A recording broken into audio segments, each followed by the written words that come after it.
هل من الممكن أن تنقذ بضع كلمات ثقافة كاملة من النسيان؟ اليوم سنتحدث عن ديوان أرواح سجينة، لكن هذا ليس مجرد ديوان شعر، لا، هو أكبر من ذلك بكثير. إنه صرخة مدوية في وجه الصمت، وشهادة حية على قوة الروح البشرية التي لا تقهر. خلف هذا العمل يقف شخص واحد، هو المحرر عزيز عيسى الكون. هو يقول إنه شعر بحاجة عميقة ومتغيرة لإيصال هذه الأصوات للعالم. يعني هذه لم تكن بالنسبة له مجرد مهمة أدبية عادية، بل كانت أشبه بواجب شخصي وعاجل، واجب تجاه شعبه وثقافته المهددة بالضياع. حسناً، ما الذي يجعل هذه المجموعة من القصائد ضرورية إلى هذا الحد؟ دعونا نتعمق في السياق الذي يجعل من هذا الكتاب شريان حياة لثقافة بأكملها. 25. هذا ليس مجرد رقم، إنه عدد الأرواح والأصوات التي يمثلها هذا الكتاب. 25 شاعراً من الويغور، الكثير منهم لم يعد من الممكن أن نسمع أصواتهم، إما لأنهم اعتقلوا أو احتجزوا أو ببساطة اختفوا تماماً. إذن، ما هي جريمتهم؟ حسناً، جريمتهم كانت أنهم يفكرون، يكتبون وينتمون، لكن الهدف من قمعهم كان أكبر من مجرد إسكات أصوات فردية. فكما كشف في حفل إطلاق الكتاب، كان الهدف هو جعل الثقافة نفسها، اللغة، التقاليد، الفن مصدراً للخطر، وبالتالي محاولة محوها تماماً من الوجود. تجميع هذه القصائد لم يكن مجرد عمل مكتبي، لا أبداً، كانت رحلة ملحمية استمرت 5 سنوات، رحلة مليئة بالمخاطر الشخصية والسياسية، وتطلبت شجاعة لا يمكن تصورها. نعم، استغرق الأمر أكثر من 5 سنوات من العمل الشاق لإنجاز هذا المشروع. بدأت الرحلة في عام 2017 مع التحقيق في مصير الشعراء المختفين، ووصلت إلى نهايتها في 2023 مع نشر الكتاب. تخيلوا معي 5 سنوات من البحث عن قصائد متفرقة ومواجهة المجهول، وكل هذا بدافع التزام لا يتزعزع. هذه لم تكن مجرد عقبات، بل كانت جدرانا من الصمت والقمع. واجه عزيز عيسى الكون كل شيء ممكن، من التعتيم الإعلامي إلى الضغط العاطفي الهائل، وصولا إلى فقدان الاتصال بأهله وأصدقائه. لكن كل تحد واجهه لم يزده إلا إصرارا على إكمال هذه المهمة الحيوية.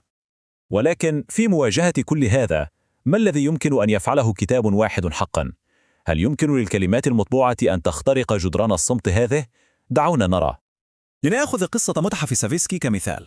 كما روى الماشر مارات أكيغانا، القصة بدأت بسيرة ذاتية صغيرة عن مؤسس متحف. هذا الكتاب جذب انتباه منتجي أفلام مشهور، والنتيجة كانت فيلما وثائقيا حائزا على جوائز. هذا الاهتمام العالمي هو الذي أنقذ المتحف حرفيا من التدمير، واليوم المتحف وجهة ثقافية وسياحية رئيسية. هذا هو تأثير الدومينو الذي يمكن أن يحدثه كتاب واحد، يمكنه حقا أن يبني جسورا ويحرك جبالا. طيب، ما هو المحتوى الخطير لهذه القصائد الذي أدى إلى سجن مؤلفيها؟ كما قالت البروفيسورة راشيل هاريس، أكثر ما يوجد في هذه المجموعة هو الحب. نعم، الحب، ليست بيانات سياسية نارية، بل هي قصائد تحتفي بالحب، بالطبيعة وبالروابط الإنسانية، وهذا ما يجعل قمعها مأساويا أكثر. ومع كل هذا الجمال، هناك حقيقة مظلمة ومقلقة تظل موجودة. فالسيرة الذاتية لكل شاعر في هذا الكتاب تنتهي بنفس الجملة، جملة مخيفة حقا. ظروفه أو ظروفها الحالية ومكان وجودهما لا يزالان مجهولين.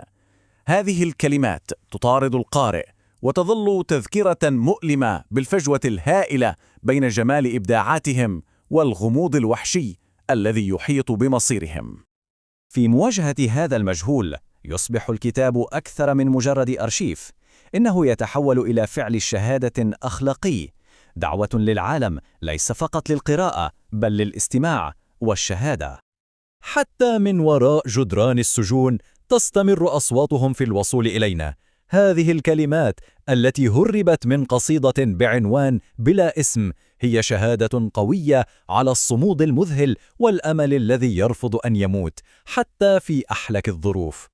وهذا يقودنا إلى سؤال الحاسم: ما هو دورنا كقراء؟ كما تم التأكيد عليه في حفل الإطلاق، قراءة هذه القصائد ليست مجرد عمل سلبي، بل هي بحد ذاتها فعل أخلاقي.